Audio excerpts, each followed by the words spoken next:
reporting on the games you love by people who love to game. The MMO Reporter Network.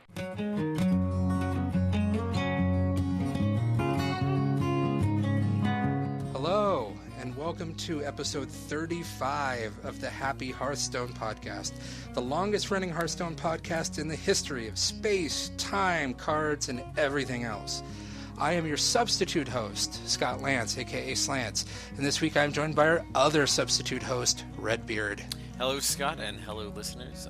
Josh Augustine is out celebrating the birth of his child, so this week the inmates are running the asylum. Yes, we are. Josh is going to be sorry that he turned over the keys to us. So, in true Happy Hearthstone fashion, let's start with why we are happy. And I am happy to, well, as always, to be on the podcast, of course. I'm also happy for Josh having a baby. That's no small feat. No, that's a really big deal. For a guy as busy as he is, too, it's going to really amaze us even further by the amount of things he's able to do. Yeah, I'm sure he'll keep up on the podcast once he's settled, but I know that transition can be a big deal. Anyway, in Josh's absence this week, Redbeard and I will be taking to the streets. We are going to be having ourselves a good old-fashioned deck battle. These deck battle episodes are something that Josh likes to do about once a month, give or take.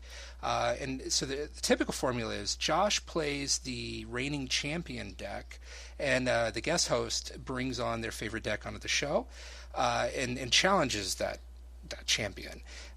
This time, however, I think it's the first time we've had the returning champion back to drive his own deck. Is that right? Yeah, that's correct. Josh did a really good job defending my title in my absence, but I'm glad to come back and give another showing on the podcast with it. Are you ready, Scott? Well, I don't know. I feel like you won a tournament with this deck before you brought it on, and mine was just a novelty deck. Although it did make Josh rage quit one evening, so that's pretty cool. That's nice. Yeah. So the way see if I can make you rage quit. Yeah. I would be impressed. Yeah. So the way these deck battle works are that first Scott is going to tell us about his deck and how it works. And then we're going to go off and play a best of 3 match, and the winner of that match will either become the new champion or return as the champion.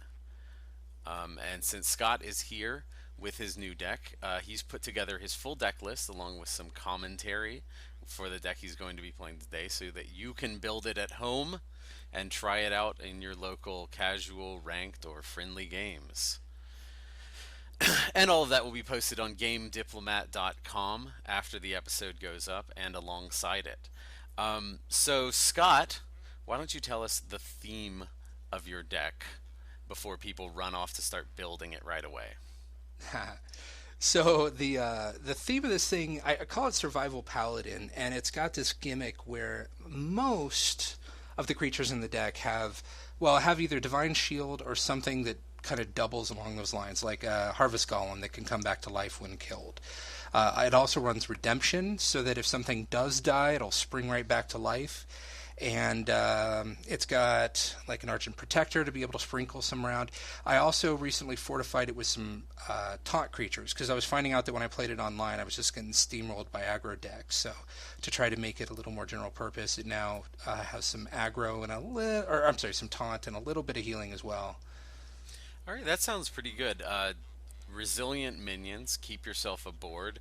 So once you've got that resilient board in place, how do you actually win the game?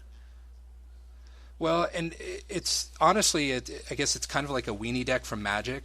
It's if you can manage to just keep attacking, and as long as these things live, I can keep attacking turn after turn. And if I've got 5 guys on the board, and even though they only have 2 toughness, I mean, that's still 10 damage in a single turn. And that's often, not always, but often where this deck will get to is, like, this deck, more than I think any other deck I've ever played, my board gets full to where I just can't play any more minions. Right. I guess that can be a hazard of having minions that are hard to kill, as they tend to stick around a long time and gum up the board. Okay, so I can see how that would crush the souls of your enemies, not being able to get rid of anything you're playing. Tell us about some of the key cards that help you stick your minions on the board and push through that damage for the win. Okay. So one of the key cards is Redemption, and it's not so we talked about Redemption, I think, as the card of the week, I don't know, about a month ago or so. It's not an individually strong card, but it synergizes well with the theme of this deck. So if you've got, oh geez, and I'm forgetting the name of this thing offhand, but the 3/1 guy with Divine Shield. So if he dies... Scarlet Crusader? Yeah, that's the one. So Scarlet Crusader, when he dies and Redemption manages to fire, he comes back with 1 hit point, but he also comes back with Divine Shield, which actually is his normal state. So here you get a full 3 mana cost creature back for a 1 mana cost spell, which is a great bargain. And I can't tell you, I've actually had enemies concede when they, like an early start, and they, I've got 2 creatures on the board, they've got 2 creatures on the board. They're thinking, oh man, I gotta get rid of that Scarlet Crusader. So they throw both their guys at the Scarlet Crusader, and then he pops back to life, good as new, and then they just concede right away. That is the best feeling, and that does happen. Yeah, that can be really frustrating when you throw 2 cards at something and it basically nothing happens. Right? It's fantastic. So then another one is Blessing of Wisdom. And with all the Divine Shield, both like natively on the units as well as with the Argent Protector, able to refresh it on certain units, Blessing of Wisdom I found can fire a lot more often. Like, I'm happy if I can just throw it on something before it attacks. It's like, well, I'm down a mana, but otherwise I haven't really invested anything here, and I've cycled 2 my other cards that are even more on target, like on topic for the deck, on strategy. But with all the Divine Shield, I especially like to throw it on the little 1/1 guys, the Argent Squires. Because who's going to waste like 2 attacks or 2 cards trying to kill an Argent Squire with Divine Shield on it? If they're doing that, then they're leaving my bigger guys alone, so it's kind of win-win for me. So I like Blessing of Wisdom anyway. It just goes real far in this deck. So is that pseudo taunt factor the reason you prefer Blessing of Wisdom over something like Divine Favor that I see a lot of these Paladin Swarm decks using? Yeah, so this... I think that Divine Favor works really, really well in super cheap aggro decks. And I guess this one's pretty cheap. Like, I use Divine Favor in my Shockedin deck, but I think it's more reliable in here. Like, Divine Favor, if you can't get significantly below the number of cards your opponent has, it's just worthless. Like, if you're only 1 card down, or worse yet, no cards or have more cards in them, that's a dead card. But Blessing of Wisdom always replaces itself at a cost of 1 mana as long as you have a minion on the board to attack. And this deck will, because of all the Divine Shield and the Harvest Golem. It'll always be able to attack with something somewhere. But with all the Divine Shield, it usually gets, honestly, on average, I probably proc it 2 or 3 total times, meaning, I draw the card back and I draw 1 or 2 more cards as profit. That seems like a pretty good return on your 1 mana. Tell me about Sun Fury Protector. Yeah, so that one, the problem I was having with this deck, especially against aggro decks, is that they would bring out things that could attack just a little faster than me. Like, I'm bringing out small guys, they're bringing out small guys, they're exhausting their deck, I may have more stuff in hand, and over the long run, I can keep trading with them, and my guys will live and their guys will die. But when they can keep dropping like charge or direct damage, then they can just finish me off, and I can't stop those charge creatures. So specifically, the Sun Fury Protector was meant to add taunt to the to the Harvest Golem or to the Scarlet Crusader, so that they have to bump into them twice usually. But more importantly, that my creatures are taking damage and I'm not, because otherwise they ignore my creatures. And I noticed something else too, which is that by putting a little bit of taunt in my deck, and this sounds really, really counterintuitive what I'm about to say, but putting taunt in my deck allowed me to go from being defensive to being aggressive. And the reason for that is that a quality of being the aggressive player is typically that the other player has to attack your stuff. But I was finding they just weren't attacking my stuff. But by putting some taunt in there, they can't attack you. They're not in the lead. They have to attack your creature with taunt, which means you don't have to be spending your attacks, taking care of neutralizing their minions. It means you can instead be hitting them in the face. That puts you ahead on life, and it actually makes you the aggressive creature. by using taunt. Yeah, sort of like using Void Walkers in the Warlock aggressive decks. Mm-hmm. Just get that cheap taunt down there and protect your minions. What else do you have? So Blessing of Kings is another big one in this deck. That's just a good card on its own, and I found it really helps kind of drive home for the win when you can get a big attack in. But I like to... So it varies from game to game. Sometimes I'll throw it on my biggest thing to do the most damage and make it the hardest to kill. But especially if I'm playing decks with depending on class, if I'm playing a class with Assassinate or a Polymorph effect, I'll often throw it on the smallest guy I've got to really spread out my damage. So he can take out, maybe one or two of my creatures, but then if I'm sort of making them all middle-sized, then, he can take out my biggest one, but my other guys aren't far behind that in size. But anyway, it really helps because I can take out like a big thing on the board unexpectedly on his side. I can make him have to deal with that big creature when he didn't, that wasn't his plan. And I can just do a lot of unexpected damage. I mean, I've drawn Blessing of Kings for the win more times than I can count. Yeah, it pays to remember that Blessing of Kings has that pseudo charge effect. Yeah. Because the minion you drop it on can go ahead and attack with that big buff right away. Yep. So what's your fifth card? And then the fifth one, I kind of copped out, but I said anything with Divine Shield, which is kind of sort of the rest of the deck. But that is the key to this deck, is there's just so much Divine Shield everywhere. And I guess if I were to list a specific card, oddly, it would be the, I think it's called the Blood Knight, which is the 3/3 that drains off Divine Shield off of creatures to get +3/+3. Yeah, that guy's scary. Yeah. And I actually have been wondering if I should use one or two copies in this deck, and the reason I didn't originally list it as a key card is because I'm only using one copy, and it's hard to say that it's a key card if I'm using fewer copies than I could.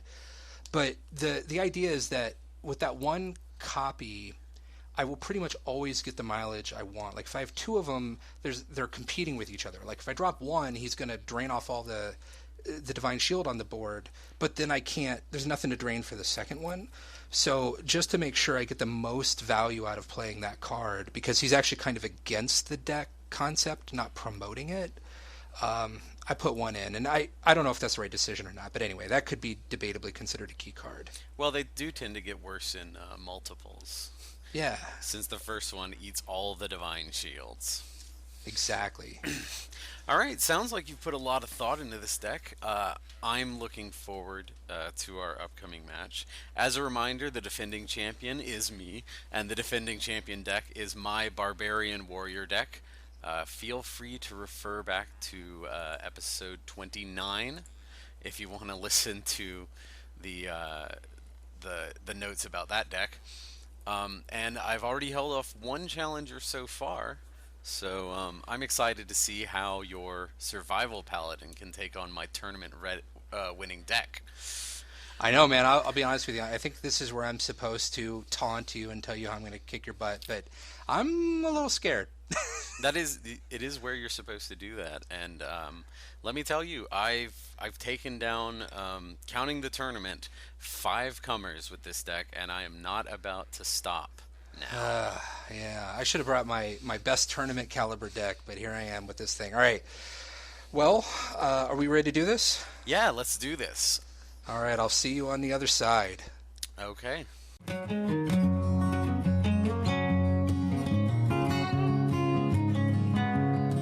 And we're back. Whew, my goodness, what a match. That was a crazy battle. That was fun. Don't leave him hanging, Scott. Well, it was more fun for me. How's that? Yeah. It went the full 3 games this time. It did.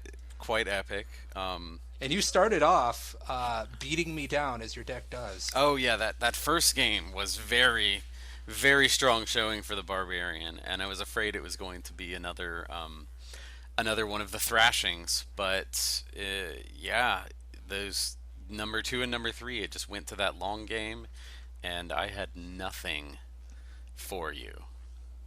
Yeah, the second game, actually I think games 2 and 3, in both cases I maxed out my board, and I was sitting there with creatures I had the mana to cast, I had the minions in my hand, and I had no room on the board to put them down. Yeah, I think I made a mistake in game 2. I could have pushed for more damage, but I played it a little safer because I forgot about some of the things that were in your deck. Honestly. Oh, yeah. Like, Karen Bloodhoof showed up, Lay on Hands showed up, and Tyrion Yeah. Fordring. It's funny because those are the three big cards in the deck that, if they go long, just really help me drive it home. In that second game, I not only drew all three, I needed all three Yeah. because that was brutal. You came at me with 2 Arcanite Reapers, I think, on that second game. I did. You just, yeah, you exhausted No, them in my face, and I'm like, what am I going to do? I mean, my draw was actually pretty ideal. That game, I had the classic like Fiery War Axe into Bloodsail Raider opening. I had both. No, 2 Bloodsail Raiders. 2 Bloodsail Raiders. 2. I had both Arcanite Reapers later in the game, and Oh my god. it was all those extra life points, the health of Tyrion I had to fight through. Yeah. The Yeah. taunt, I just had a lot of taunt that second game too. Yeah, and the third one too. Like the taunts are what did it, because I'm not set up to be able to deal with like that large number of taunts. Right. I'm more ready to beat like one big taunt that's supposed to stabilize the whole game, but when it's just a series of small ones, it's very difficult. Yeah, I think at one point I put down an Argent Squire, so a 1/1 with Divine Shield. I put the Scarlet Crusader, which was a 3/1 with Divine Shield next to him, and I put was it Argent Protector, whatever his name is, The Sun in the Fury middle. Protector, yeah. And Yeah, the guy in the middle that gave them both taunt. So I was like, man, he's got to swing 4 times to get through this. Oh, it was so brutal. Oh. Man, yeah. So I hope the stream came through okay. I'm going to try and save it on Twitch. But the whole time I'm sitting there that first game, I'm like, oh, this is bad. Oh, this is bad. He's got me. And in the second game, I'm like, and then, I finally stabilized. I'm like, I couldn't believe you got out your, I think it was a turn 3, 5/3, and a turn 4, 5/3. And I'm like, man, if I didn't have this consecration in hand, and just the logistics of the board were such that like I think I gave taunt to the 1/1 to make you go through him, Yeah. because I knew that would soften him up, Yeah. for the consecration. But then you brought out the second one. I'm like, so I had to throw my 2/3 into him. But like, so anyway, by the end of the second game, I was starting to get cocky. I was like, bring it, pirate. Yeah, it was just rough. So that makes you and the Survival Paladins the new reigning champions of deck battle. Woo! Yeah, I wish I had a little more right. fanfare. I'll send you the pieces of the crown. Hey. I don't. Well, you have to understand. When Dan finally had to hand it off to me, like I don't know if it got broken up in shipping or if that's something that happened beforehand. But it was in little pieces, and I tried to tape it back together, but it doesn't hold up very well. Yeah. I'll just throw my redemption down, and that should fix it. Yeah, that'll work out. Which, actually, come to think of it, I didn't get my redemption off too much. I don't think I played it at all the second and third game. No, you played it in the first game, and I dodged around it for I noticed many, that you were many dancing turns. Muhammad Ali around that thing. You were like, I'm not going to hit it. I'm not going to hit it. And finally, I made you like. I think it was a charge of the knife juggler. He knife betrayed juggler me. got it. He was Yeah. supposed to hit the Blood Knight there, but he hit the Scarlet, and you got him back. With a shield, which allowed me then to swing him back into your stuff. I mean, you still ended up winning that game, but that helped a little bit. But see, and that's the problem I was having playing online is like I've got all these clever combos, but redemption only works if your opponent kills it on their turn. If something dies on your turn, redemption doesn't fire. So I couldn't just like throw him in kamikaze and have him come back. As like, no, you have to kill him. Yeah. And I think I drew literally 0 taunt that whole first game, and I was like, where is it all? Yeah. Yeah, and so you're right. That was the problem I was having with the deck. That's why I started adding taunt, is because if my opponent can just walk around my stuff, it doesn't really help me that much. Yeah, and as evidence of that, in game 1 you drew no taunt, and I rolled right through you. In game 2 and 3 you drew taunts, and I was just stymied. Like That's right. And now I actually have to deal with these divine shields. Yeah. So was it What was it like being on the other end of all that divine shield? Did it feel like you just couldn't kill that stuff? Oh yeah, by the end of the second game or the third game, you were just playing cards, and I was like, oh yeah, of course, yeah. I can't even think of a string of cards that I could draw that would get me out of this.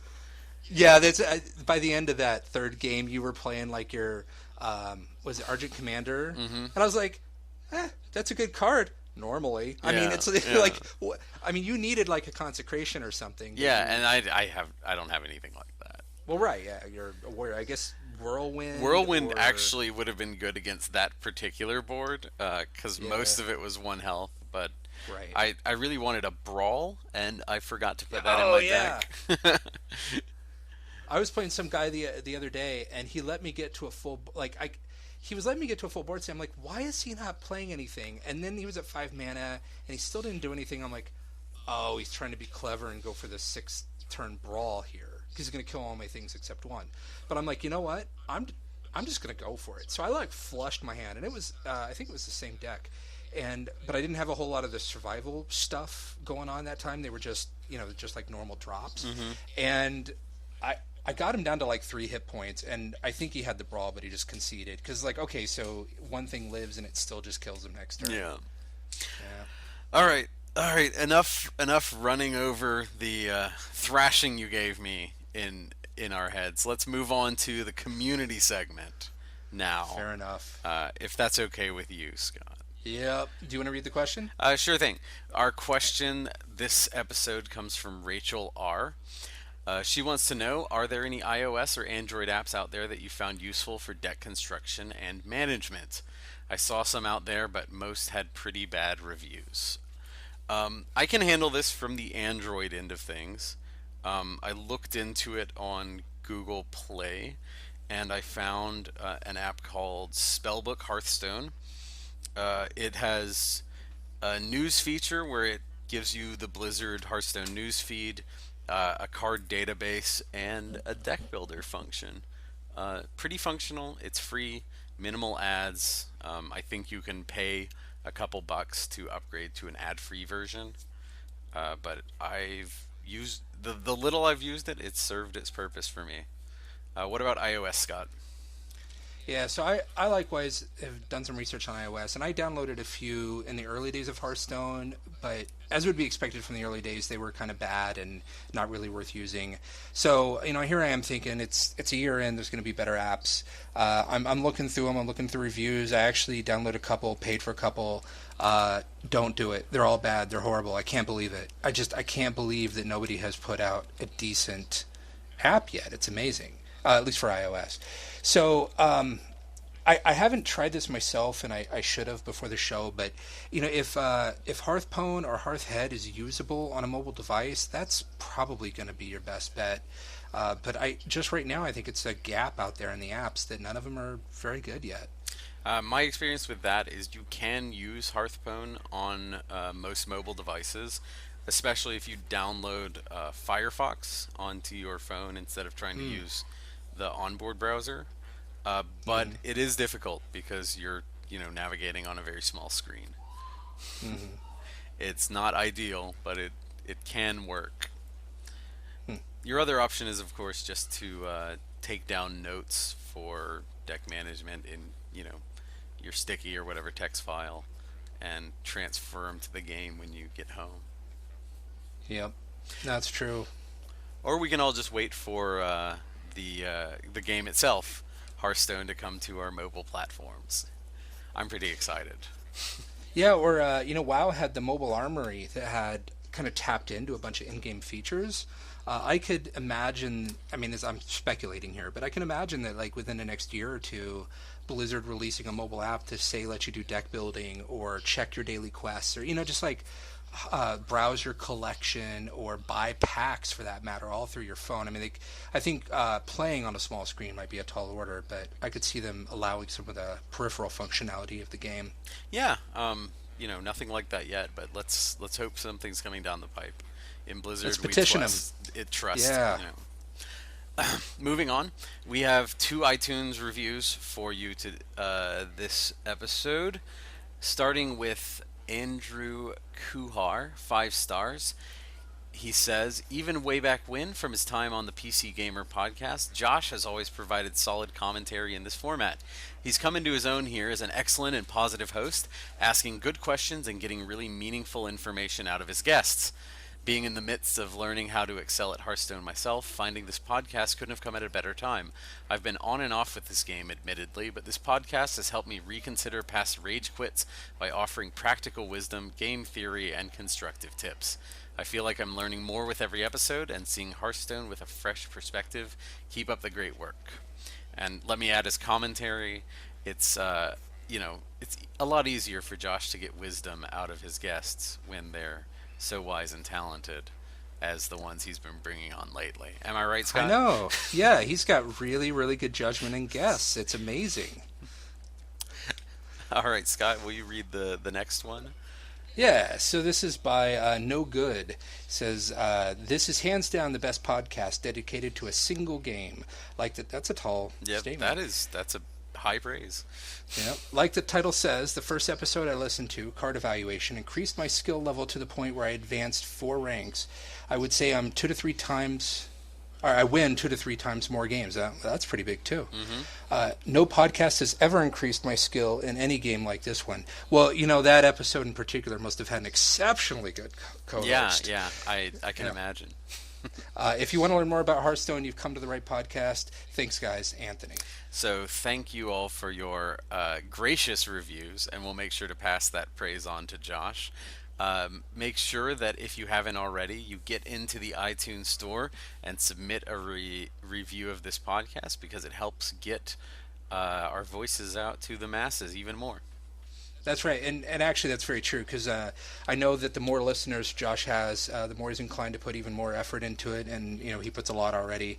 But it just really helps him know that it's worth the effort to have those listeners, and your reviews help get those listeners to this show and help step it up. So, not to sound like a pledge drive, but seriously, do a brother a favor and get Josh some positive reviews, because he works really, really hard on this podcast. Yeah, and if you don't happen to subscribe via iTunes, you might use some other podcasting service. Make sure to submit reviews through there and send an email to Josh, and I'm sure he'd be happy to give you your shout-outs on the episodes. Absolutely. And, in a pinch, you could probably even do your shout-out on Twitter. Contact him on Twitter. Your friends will see it. That's probably pretty good, too. We're just signing Josh up for all sorts of stuff. Yeah. There's no way that this could be bad.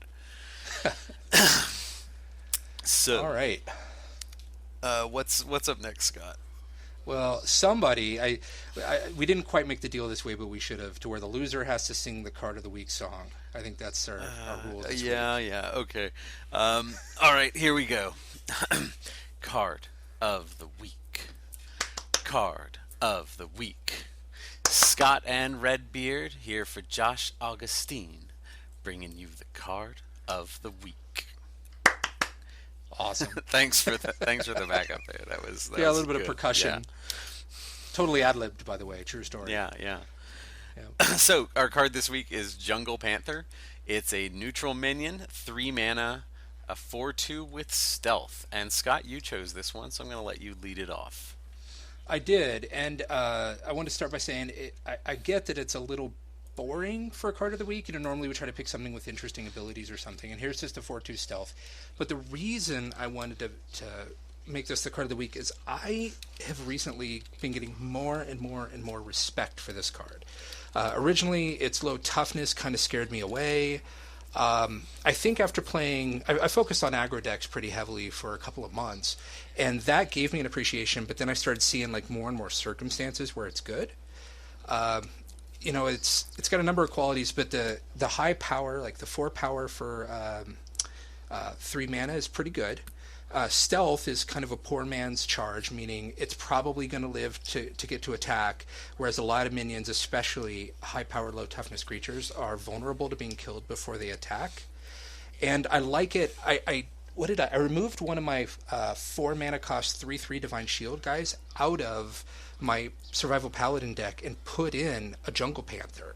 And I did that specifically because even if it comes back from Redemption, it comes back stealthed as a 4/1, and I get to attack with him again. Yeah, he can apply a ton of pressure to your opponent's life total if they don't aren't able to put something in the way of it. And a lot of 4 mana minions have 4 health, and this guy will just trade up with them. And you're always getting ahead when you can take your 3 mana play and trade it for their 4 mana play. Mm-hmm. And you have to watch out for things like consecration or multi-shot from a hunter. I mean, there's some stuff that'll hit it when it's stealth, and it will do 2 damage to it, but it's out of reach of the the biggest threats in those situations are the things with the hit for 1 damage. So like Whirlwind or Knife Juggler or Wild Pyromancer. This is able to survive all those. That second point of toughness, it may not seem like a lot, but it really helps its survivability, especially when stealthed. My favorite thing about the stealth is that it gets it protects it from like dying to weapons or cards like Backstab, where your opponent might be able to trade a lower mana spell for it. But with the stealth, you are guaranteed at least that 1 attack outside of AoEs. Yep. And there's a class of cards that this is a trump for, and that class of cards are what I like to call the kind of bulky utility creatures. So I don't have a list handy, but like Demolisher is a 1/4, Armorsmith is a 1/4.